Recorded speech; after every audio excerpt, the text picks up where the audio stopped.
Something along those lines. Yeah. But we're talking about some pretty specific hands.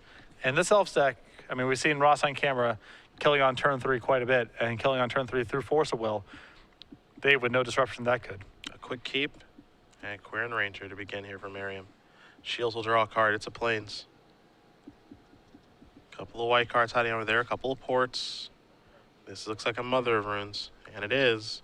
Pass the turn back over to Merriam, who will take a draw.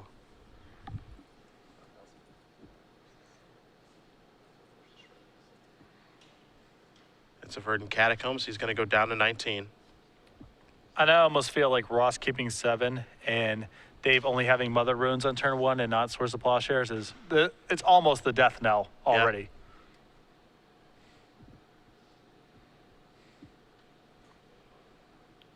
Merriam will present. We'll see what he wants to play. It's an Elvish Visionary. He'll be cantripping. Take a draw. Nettle Sentinel. Passes the turn back. No interest in trying to trade his Queer and Ranger for a Mother Runes. Mother Runes in his matchup, for the most part, has no text. Yeah. It's odd because, I mean, it can do some work allowing a creature to connect if it has a Numazawa's Jete on it. That's the one piece of the puzzle it can really add. Shields looking at a Wasteland, looking at a port. Also has a Stone Forge. What does he want to do on this turn? He wants to play a Stone Forge. He'll go searching for an equipment. I imagine it'll be Numazawa's Jete.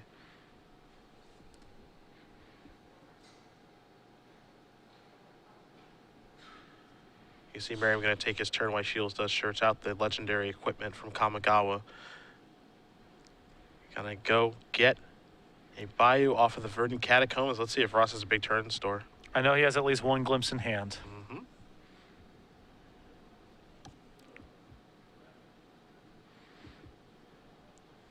Both players will shuffle each other's decks here very quickly.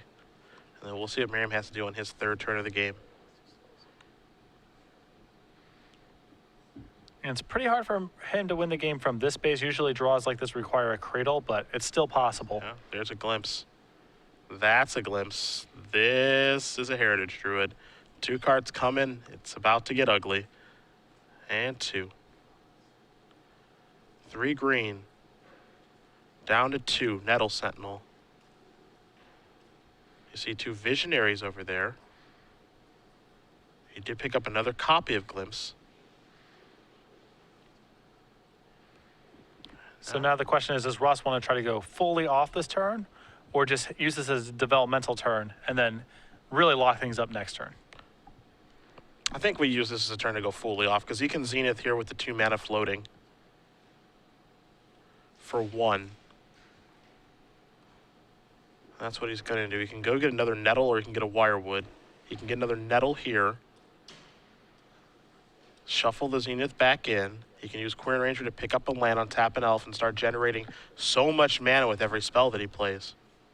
And also drawing 2 cards along the way. You have to imagine by the end of this turn, he's going to have a whole bunch of elves in play and a whole bunch of mana in his mana pool. So there's the Ranger. Pick up the Bayou, untap the Visionary. This is 3 green.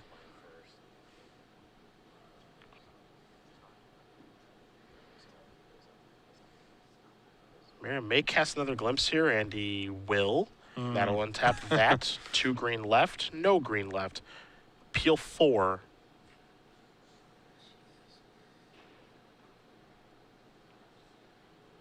He'll add 3. He's got 1 left. Peel 4. Heritage Druid among them. There's a natural order. Up to 4, down to 3, peel 3, Craterhoof among them, up to 6. Alongside natural order as well, so he's got. And he's gonna show Dave everything. You can see the hands are shaking. He looks like he's a little bit nervous. Shields might make him go through it here. We'll see. You see Shields with Revoker. And he's going to pick it up. So Ross Merriam is going to win game number 1 in the finals against David Shields. And this is one of those, this is round one of the Swiss. Maybe we're talking about making him play it out. But at 11:30 in the night, with a drive back for Ross at the minimum, maybe it's just time to get a move on. Yeah, Dave knows that he's dead, so Merriam's going to win game number one. We'll bring it back to the booth here so we can do a little trivia. You got the rules? I do. I'll fire away the last question of the night. All right, Cedric's going to ask you a question. Tweet your answer at SCG Live, hashtag SCG Premium. Of the correct responses, one will be selected at random for a full year of Star City Games premium content. That is a lot. Don't worry about answering first, just accurately. And please keep in mind that this trivia giveaway and the prize is run at the sole discretion of StarCityGames.com. Twitch TV is in no way responsible for any giveaways on its stream. Next weekend, Season 2 Invitational. It's going to be fun. Me, you, Matthias. Chris Van Meter has basically punched his ticket. We got one more player who, when they do win the Invitational, will qualify. The question is, where are we going to be next weekend for our Season 2 Invitational? First of 4 this year. Nickname of Cowtown, I believe. Cowtown it is. Yeah. Cowtown it is. Do all cities in Ohio have rhyming names? No. Okay. Tire Fire Cleveland, is that a thing? No. No. Why? Could be a thing. Why are you taking a shot at Cleveland Let's right go to now? You take so many jersey shots, man. I got to get mine in when I Jersey's can. garbage. That's why. Dude, come on. Let's go to the board here. We'll take a look at the sideboards here. Dave Shiels, as far as his options are concerned, they're not great. You've got a Batter Skull, you've got a Graftricker's Cage, that's at least one good one. Needle's okay. Canonist, not so much. You got a Sun Lance. You see Cataclysm, Ghost Quarter, Wiltleaf Liege, Oblivion Ring, Rest in Peace. Nothing too exciting here. Well, Candace has got to do some work here, It's right? fine. I don't think it's great, especially when you know it's coming. Yeah. I think you're going to see Ross bring in 3 copies of Abrupt Decay and probably the Casali Pride Mage as well. The only thing he's got to really concern himself with is getting hit with Umazawa's Jute. That's really the one angle that David has that gives him a real shot in the game. So Ross is going to want to protect himself from that as much as possible. You may also see him bring in the additional natural order because Dave doesn't really have a lot of ways to break this up besides the Grafdigger's Cage. Both players taking a look at the deck list here. Doing their sideboarding will be underway here for game number 2. Again, Merriam, the story of this tournament, does win the Standard Open. He is 1 game away from winning the Legacy Open and going back-to-back. The only other player to ever do that, Jerry Thompson. And boy, is the matchup favorable here in the finals. Yeah, you couldn't ask for anything better. In fact, if you had to ask Ross what is the best matchup for you that is commonly played in the format, this might be the answer. And while we do wait for these players to sideboard, do of course want to talk about the newest addition to our creature collection one last time this weekend. There's the cutest squirrel there's ever been. Tied with all the other squirrels we generate. That is accurate. You see the playmat, you've got the deck box, you've got the dice bag, you've got the sleeves, and of course any Legacy Open that you do join beginning June 13th next weekend for our Season 2 Invitational. We'll give away 2 of these to you. Fun to see. I know there'll be more additions along the way the rest of this year, so it's going to be a fun weekend to see. It's going to be fun to see what we add to our creature collection over the rest of 2014. I predict big eyes, chubby cheeks, and lots of fur. It's just a winning recipe for a moving product. That's just true. Well, there you go. That's just true. Smartest guy I know. It's basically what the entire internet is hubbed around at this point. It really is. Yeah. Between all these cat memes, which are just ridiculous, and not squirrels. Maybe squirrel memes will be the new thing. They're just, they're just sort of more wild, so it's hard to catch them doing cute stuff. But when you do, they have to be better than cats. Yeah, probably. Right. There's no sentimental attachment because you can't have a squirrel as a pet. Or you can, but it's Okay, thank probably you. horrible. Well, I guess we'll never know. With an attitude like that, Yeah. Sergeant Whiskers is safe, that's for sure. No squirrels coming to your apartment. No. They're on the harder side of finding California anyway. What's the worst thing a squirrel could do? Probably just run around the house, not be able to be domesticated, scratch things, and pee and poop everywhere. That would be my guess. Which seems very likely. That's not even hard to imagine, right? Yeah. That's just what a squirrel would do. Yeah, that's true.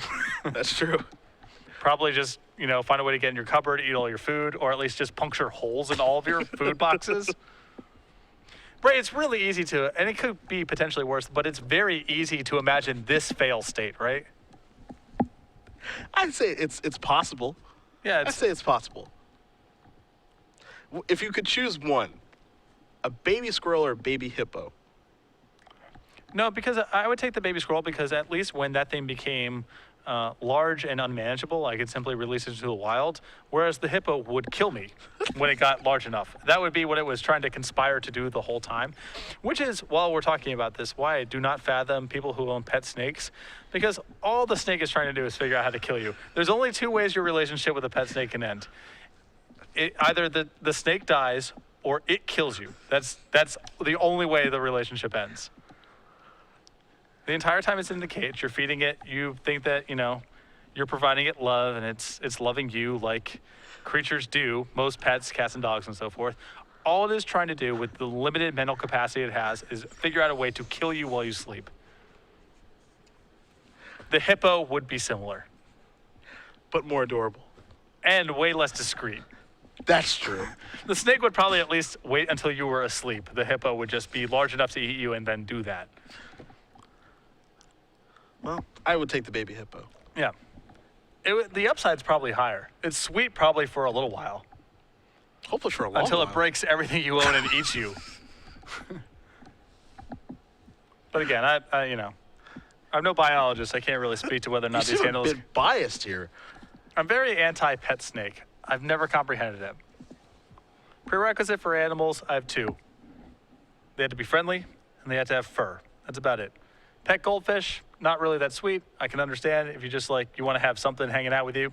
That's fine. At least the goldfish is not conspiring on how to kill you. The snake fails the second test. Or I guess the third test. Friendliness, fur, and is it conspiring to kill you? Gotcha. 3 tests for pets. Piranhas fails the test in the same way. It's trying to do the same thing. Game number 2 underway here in just a moment. Thank you for that lesson on pets. Yeah. I will take that with me on the road. Next time in a PetSmart. Yeah. No snake for me. Shiels taking a look at the opener. It's a turn 1/8 Vial. He'll pass it back over to Merriam, who will take a draw. Gonna begin with a Misty. We'll see if he searches for basic forest here. Wouldn't be surprised if he does, just because he doesn't want to get, kind of destroyed by Wasteland, but he's gonna go with a Savannah. Now, of course, you can't pick up the Savannah with the Ranger, but It's possible he needs to get Savannah too if he's brought in Casali Pride Mage, which I believe is one of the cards Ross is likely to bring in here.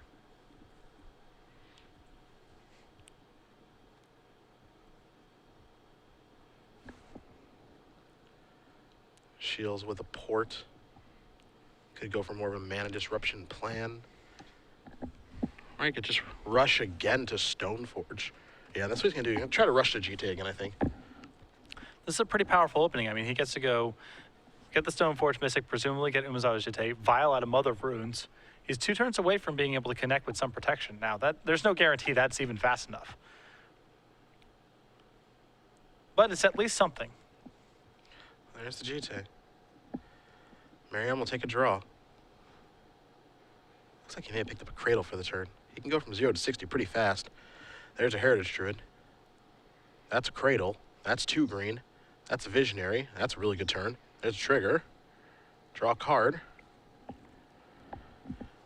And I mean, this is the concern, right? If you're David, your draw is about as good as you can ask for here. Yeah, it really And is. he might not get a 4th turn to put Jite on something.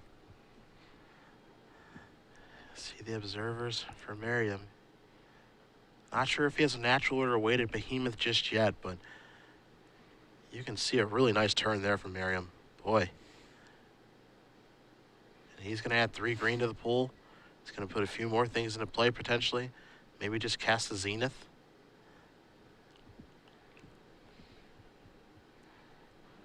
I think he's trying to figure out what to Zenith for.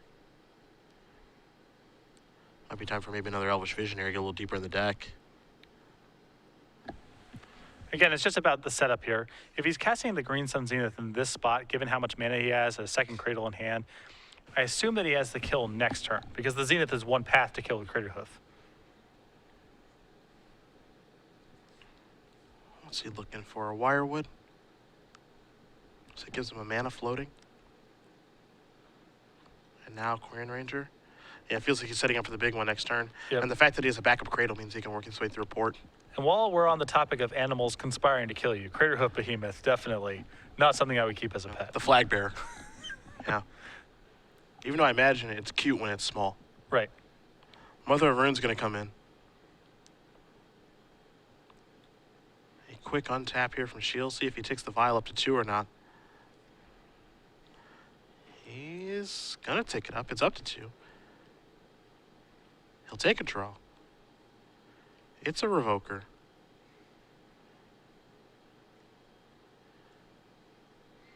He's got the GT. As you mentioned, this is as quick as he can get it. He might not have time. This is as fast as it gets. And Wirewood blows that up too, of course. Yeah. Now, of course, he can equip the GT and then give his creature protection from green and force through damage and get to work with the GT. But again, time is the issue.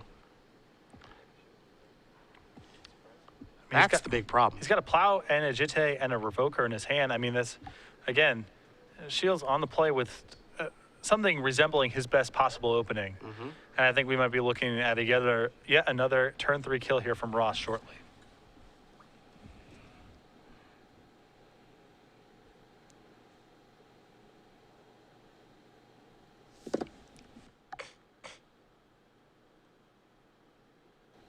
See Shields there again. Gonna play a Rising Canopy, has a Swords, Revoker, a GT. I believe the other card is a Revoker as well. He's trying to figure out how he can get that GT into play and start going to work. That's all he needs to do, but it's easier said than done. I mean, he's got to plow something, right? I mean, he's just got to the symbiote, I imagine, because nothing else can be targeted. Yeah, nothing else can be plowed because the symbiote's in place. So step 1 is probably the symbiote, and that's exactly what it is. So we're going to see if Ross actually wants to pick up a creature here, maybe Yellow's Visionary, with this on the stack.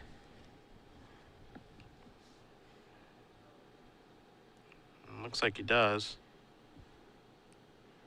Leads me to believe that he doesn't have it yet. If he's doing that. No guarantee, of course, but leads me to believe that's the case.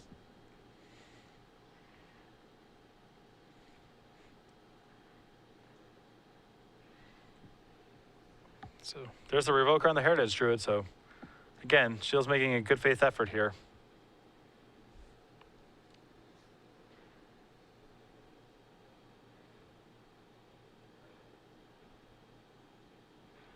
Merriam's going to add 3.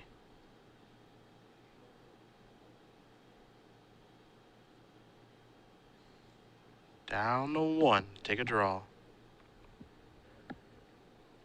Nettle Sentinel. There's a Misty.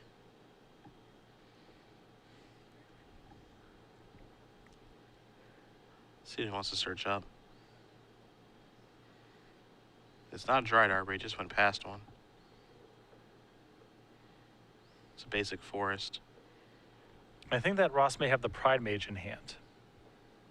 That'd be timely.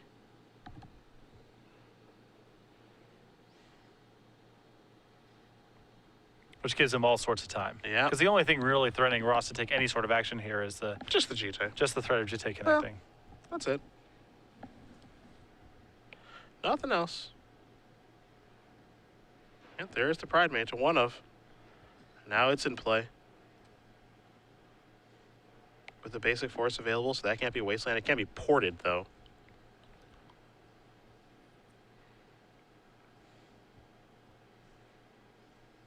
So now things get really interesting here, because what Shields could do is he could port the forest and then hope to draw 4th land to play and equip the GT, because right now he doesn't have a 4th land. So this is where things get mighty interesting for Shields.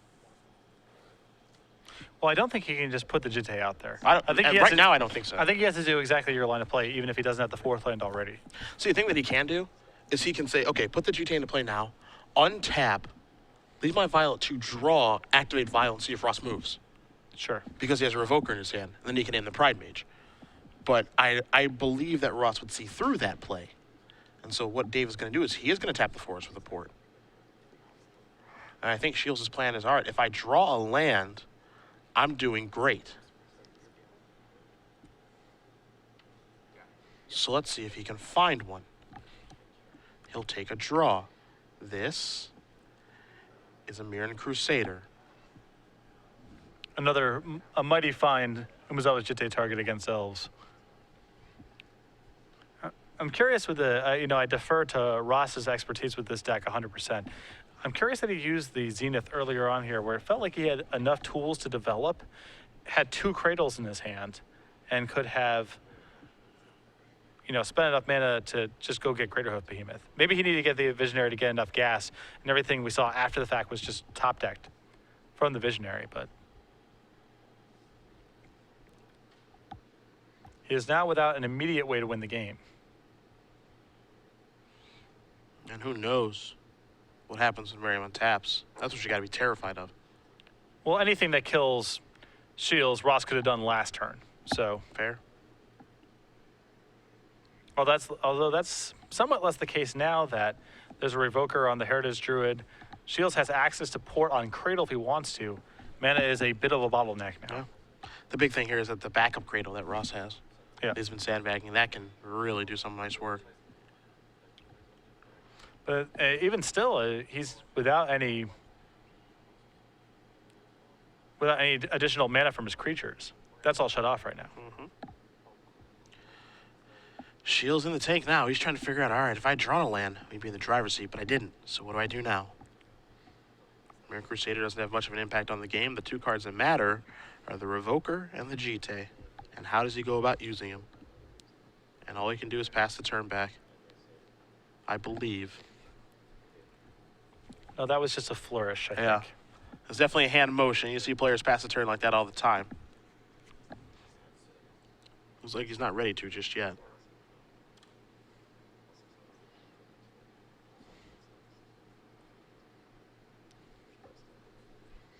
I mean, he can port this Cradle this turn, hoping that that buys him the time to draw the 4th land and then start going crazy with the Jite. Or he can just allow Ross to go, hope he survives the turn, and then 100% get Jite online. All right, that's a passing of the turn. And that's not an activation of port either. But this all has to be done through the Kasali Pride Mage as well, which is another level of complexity here.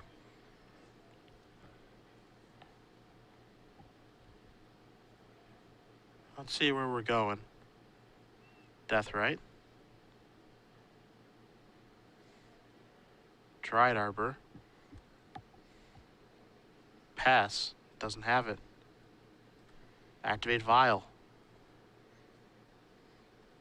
Revoker. Yeah, gonna shut down the Pride Mage. Here we go. Now he gets to work his way towards Jite. There's Jite through Stoneforge. This will be an untap. Vial's going up to 3 to work his way towards Crusader. That's where things get really ugly for Merriam. He's going to take a draw. Will Shiels. Shiels with another Stoneforge. Doesn't matter all that much.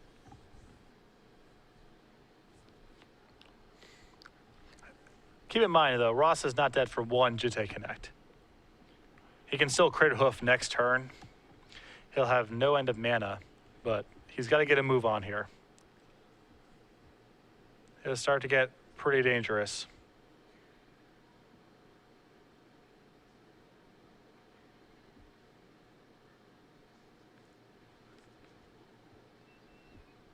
Equip on the Stoneforge coming into the red zone.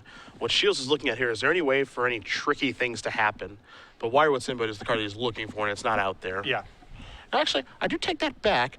He can get a little tricky, can Merriam. With Dried Arbor, you block with that. Yes. And then you pick it up with Queer Ranger. So the tricks are actually on the table, and Shields realizes that and says, Mother of Runes give this protection from green. Make sure no nonsense happens. And the only thing this forces to do is Shields to preempt the Mother Runes, as you just described. So 2 counters on Umezawa's Jite. Now 2 counters may not be enough to get the job done. But 2 counters is a start. This feels like probably a 6 counter game to me. This is a good start. It gets bad for Ross next turn, and then the 3rd hit is probably too much. I think it's horrible for us next turn because Merriam Crusader's involved. And with double strike, that's yeah. 4 counters. Yeah. So it actually gets horrible for us if there's another turn in this game. So we're going to tick down 1. Looks like we might be going after the Ranger.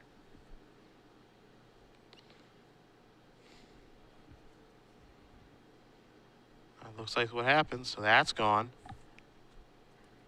So do we go after the other Ranger? Maybe we go after Visionary? Go after the other Ranger. And again, if you're Shiels, you're just trying to fade draw steps here. Nothing else you can do. Yep. Take a draw. I think that was a fetch.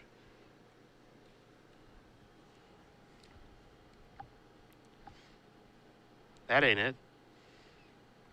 Shiels done a great job navigating this game. The thing that's impressive here by Shiels is, again, he knows that the matchup is terrible for him, and all he can do is play to the best of his ability. He can't play around everything. You saw on the turn of the game where he could have ported the cradle. That's just trying not to lose. That's not playing to win. That's a difference there. There's a Verdant. That's a Nettle. Merriam just going to pass a turn back. That's a Merriam Crusader. And I think I know where that GT is about to go. Shiels will take a draw. You see the Stoneforge in his hand. He will draw a card here. He's probably looking for a land. He found a Wasteland. I mean, Wasteland's not shabby if you're in David C. He needs a 4th mana. He can cut off the cradle. Now, Ross has a backup cradle, but... Shiels doesn't know that. Correct.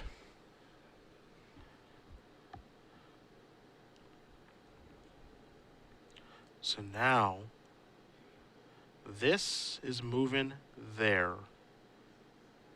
Merriam Crusader with a weapon. And it's coming in. And it's already got protection from green. It doesn't need any help. So the first strike will put 2 counters on. The second strike will put 2 more on. 4 total. 4 damage dealt to Merriam.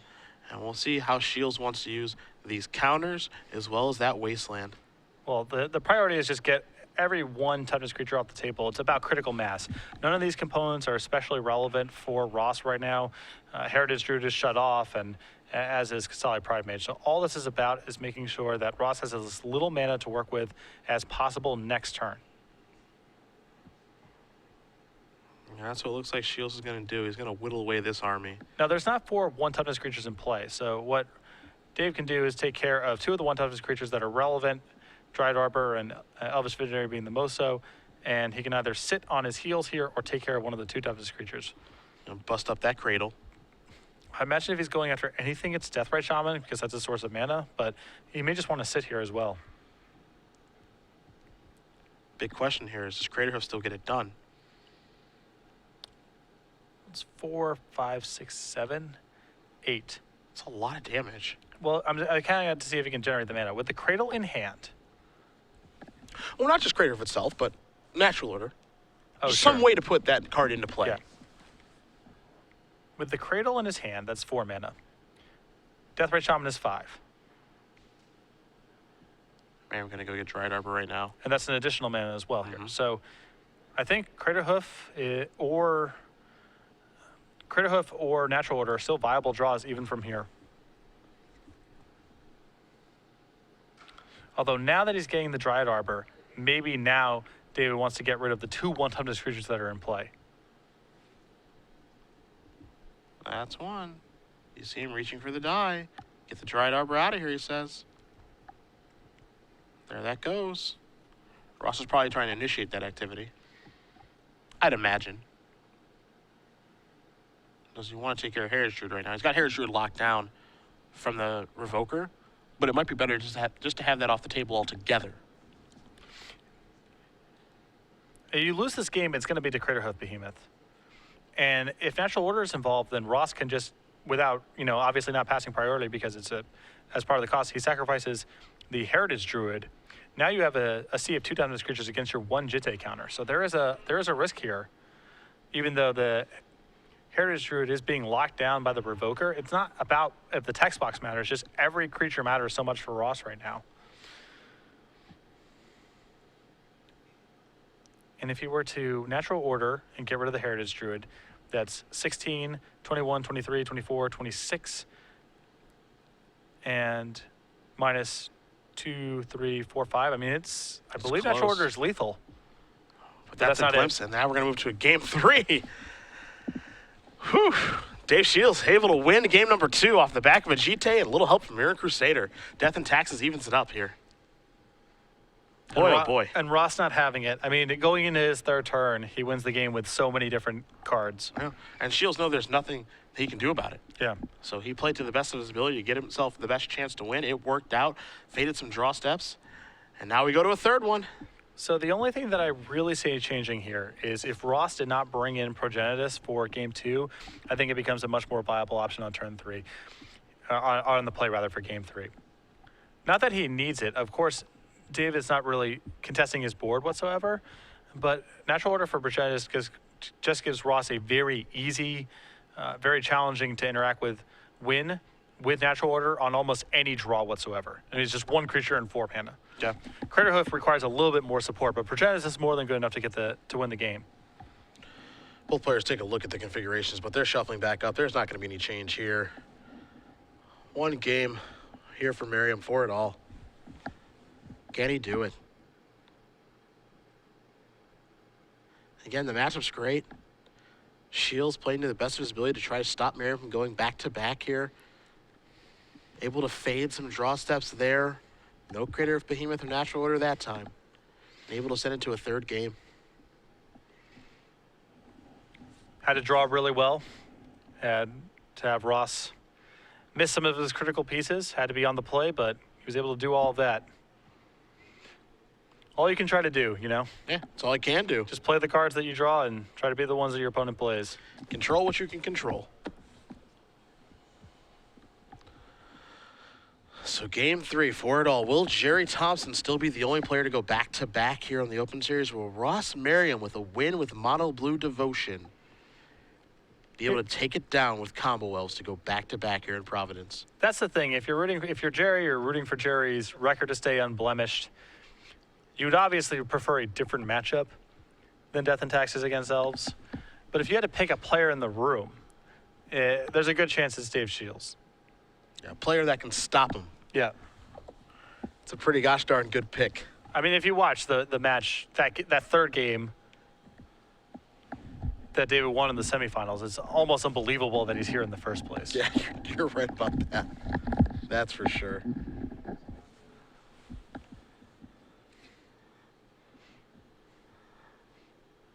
What a weekend it's been. We've seen some awesome matches this weekend. Yeah. We really have. And this elimination rounds has been great. I mean, Both the semis.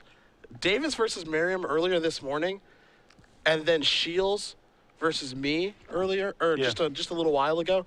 Just unbelievable semis, but just really good magic all weekend long up here in Providence. Ross's match against Delver in the top 4 was great too. Yeah.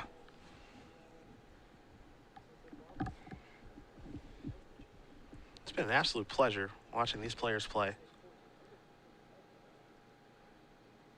Both players can lay out their openers. They're pretty good friends, play in the same PTQ area. Now they're duking it out here at the Open Series. Merriam 1 game away from going back-to-back. Shiels trying to stop him. Merriam mulligans very quickly. Did not like the looks of that hand at all.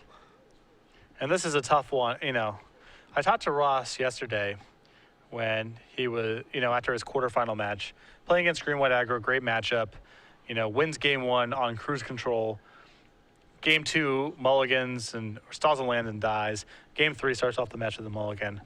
And I asked him, were you feeling any sort of stress there when you're mulliganing starting game 3? Like, is this match of all the matches going to be the one that gets away from me? And he said, no, I was calm. It was, it's fine. It's totally fine. You just play the games. But right now, Ross is a little stressed out. I mean, to come this far, to be up a game, to have this matchup, and against an opponent of this caliber. You can't say he didn't earn it. No, you cannot. This is a stressful moment.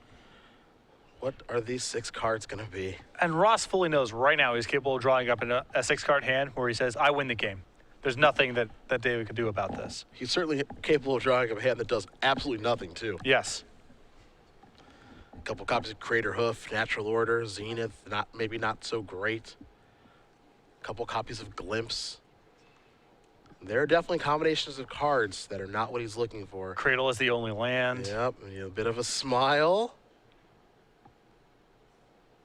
He's going to look it over. See him reach for that deck a couple times. It looks like he's happy, and we are waiting patiently.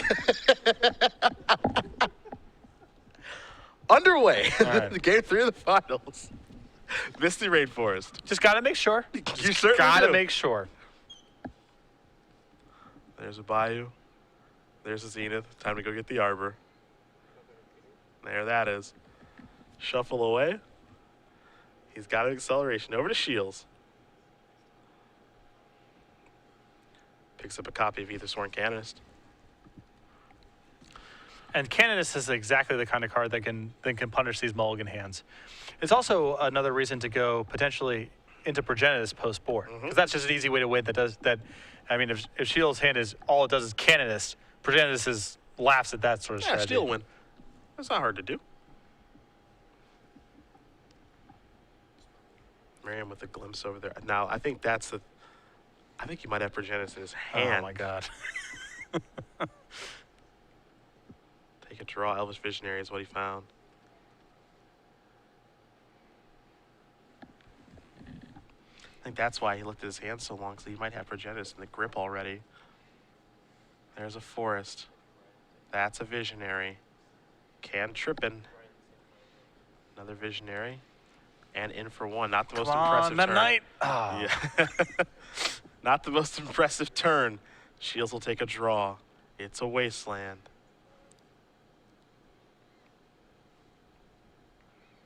He does have Mother Runes to put in the vial. The question is, does he want to go Wasteland? Or does he have a 2-mana spell to play? We know he's got the Canonist, but does he want to play it now? And setting Vial to 2 here is so potent because imagine Ross does nothing. You go, you put a Seraph Avenger into play, you start attacking. Sweet. If Ross starts to go off, you can just stop him midway by vialing in the Canonist. Yep. This is pretty good, too. Looks like Shields may be casting a Spirit of the Labyrinth, perhaps. He is. That'll slow down those glimpse turns. Make that Visionary bad, too. Boy. Take a draw, we'll marry him. There's Natural Order, and if Ross still had the Progenitus in his deck, this would be pretty close to a wrap. Mm-hmm. However, I'm pretty sure the Progenitus is in the grip. Not the right place to be. Now, Natural Order can still do a lot of work on this board. If Ross just has some creatures to play, next turn Natural Order for Crater Hoof, and that's, we're good. But it's definitely gotten more complicated than I think Ross would have liked. And look at his hand there. There's an Elvish Visionary. There's a Glimpse. That Spirit Labyrinth is doing some real work. Mm-hmm.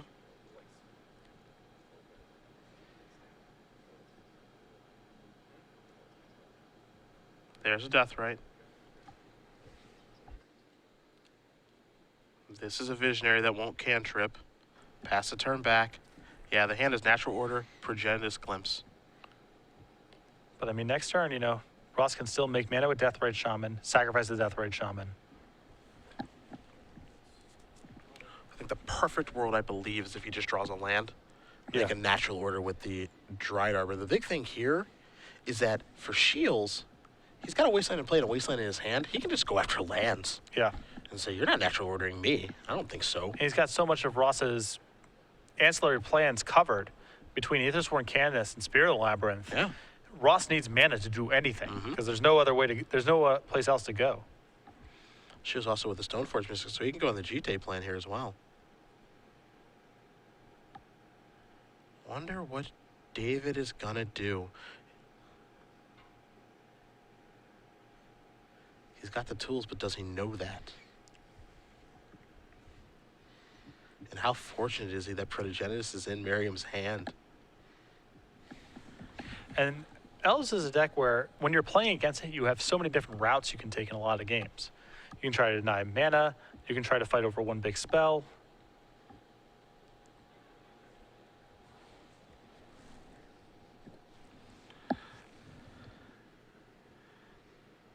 That's your Mystic.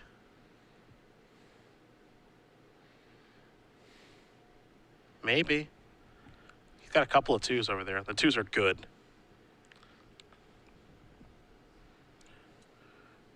Looks like a Revoker instead. Then again, How about a Stoneforge? How about any two? How about roll die?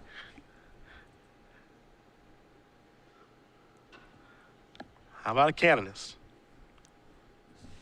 Canonist on screen. And a Wasteland. And Shiels really only needs 2 mana to operate here with all the stuff that he's got going on. So he can afford to do this. Merriam draws a Cradle. I think it's lights out. He passes. Maybe Spirit coming in. Huh. Oh, Mother Runes is there. So Yeah, it's- Ross is not blocking. yeah, safe attack. Yeah, Shields realizes that. 3 damage coming across. Merriam down to 16. Don't want to miss that damage. Now Shields has the option of setting the Revoker right now on Deathred Shaman, or just passing, going and getting Stoneforge Mystic. But I think he wants to just do the immediate turn play. Because Stoneforge Mystic is still another turn and then another turn before anything really happens. Merriam untaps. It's a draw. Is it Cradle? It's Wirewood Symbiote. That's not what he's looking for. Did you bring up Canonist? Missed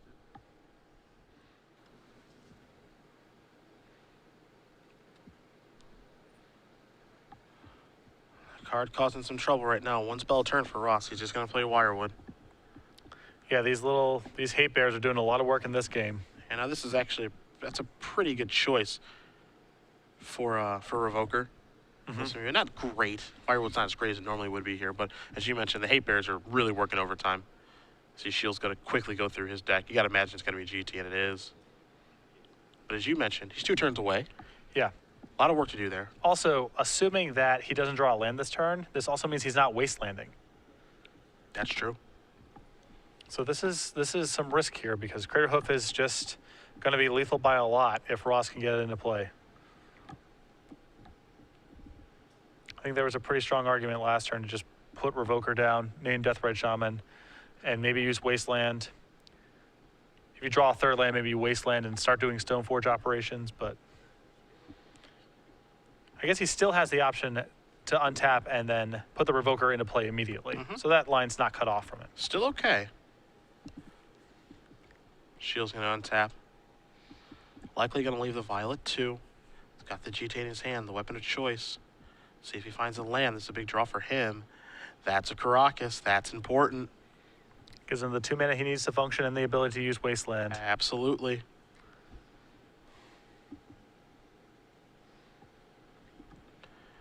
He'll take a look now at some things.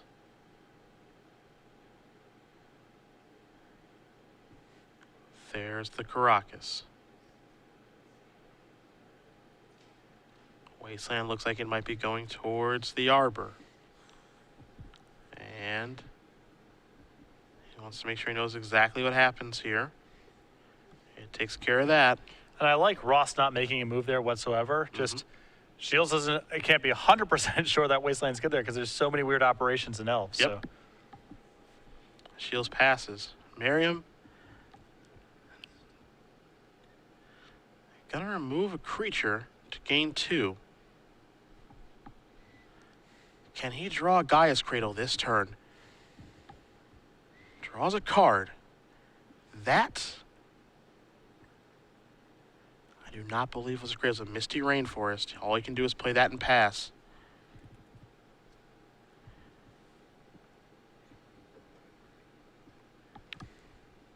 Shields looking to maybe put the GT into play. An activation. Sarah Avenger will join the party. There's a clock. That's an activation. This is Numazawa's GT. The card that won game 2 is looking to win game 3. and Sarah Avenger is nice here because it means that there's a Jitte target that doesn't require the use of Mother of Runes. So Dave can start putting on a lot of pressure here. Shields will draw. He's still got that Revoker. Picks up another copy of Stoneforge Mystic. I think we know where his mana is going to be tied up, though. Yep. And if you had to ask Ross what percentage of the games that he loses is to this card, I'm sure it's quite the high number. In comes the Avenger on the GT. 2 counters placed on the equipment. Remove 1. Wirewood. Got it.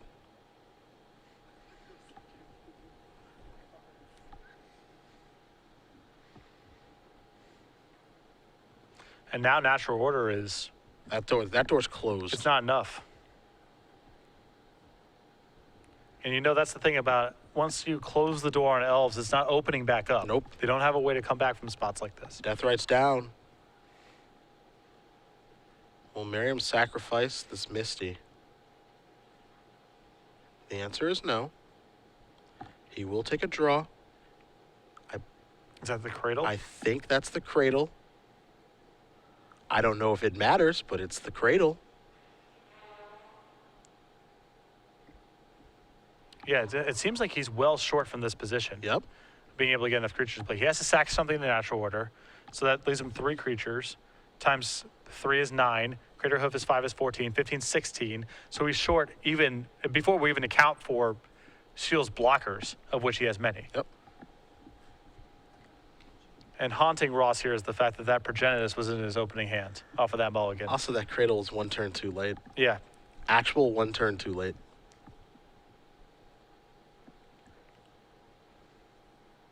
Because his line of play this turn could be sacrifice Mr. Rainforest, get a Dryad Arbor, play my Cradle, tap Cradle for 4, sack the Dryad Arbor, go get Crater of Behemoth. But then, what Shiels is able to do, of course, is use a GT counter on the Elvish Visionary. Yeah. And then, as you mentioned, the damage adds up in such a way that it's not enough, and that doesn't even take into account the blockers. Even if Ross could just magically put a Crater Hoof Behemoth into play right now and attack with everything, he would still be short.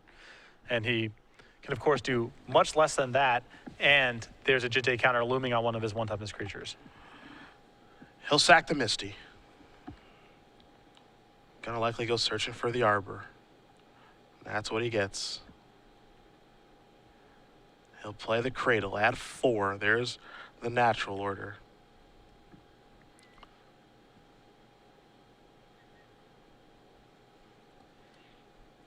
Shiels is gonna look at his hand, then he'll look on the board. That's Merriam's 1 spell for the turn.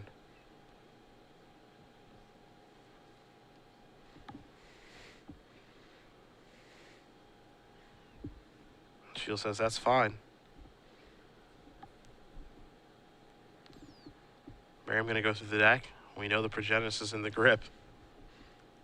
Then he's gotta go get a Kosali Pride Mage. And maybe that's why he was smiling. That's the last card he wants to go get. Yep. Well, he doesn't have much of a choice. He's got to get that GT off the table.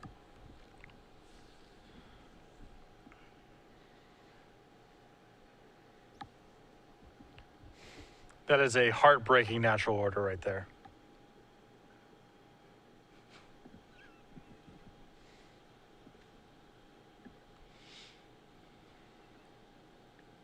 And needle off the top for Shiels.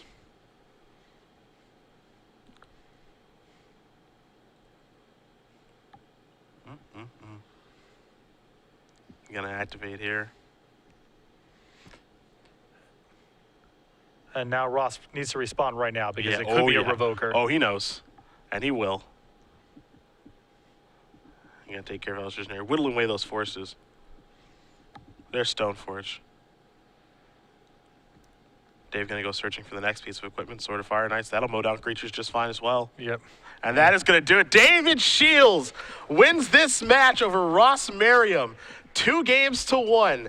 Stopping the streak, and Jerry T, he is safe. And of all the matches that we're going to end Ross's run this weekend, for it to be this one is incredible. One of the most historically lopsided matchups that exists in Legacy. We saw game 1 where it wasn't even remotely competitive. Shiels, with a mixture of excellent draws and just a good strategic game plan going in, was able to take games 2 and 3 and win the tournament.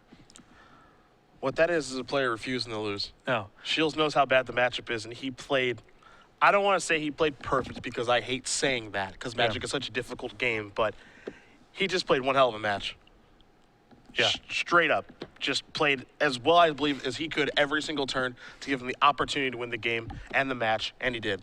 And again, a million things had to break right for Dave, too, in that match. Again, if Ross does not draw the Progenitus, Game 3 is a very quick affair, in spite of Dave having a good mixture of pressure and hate.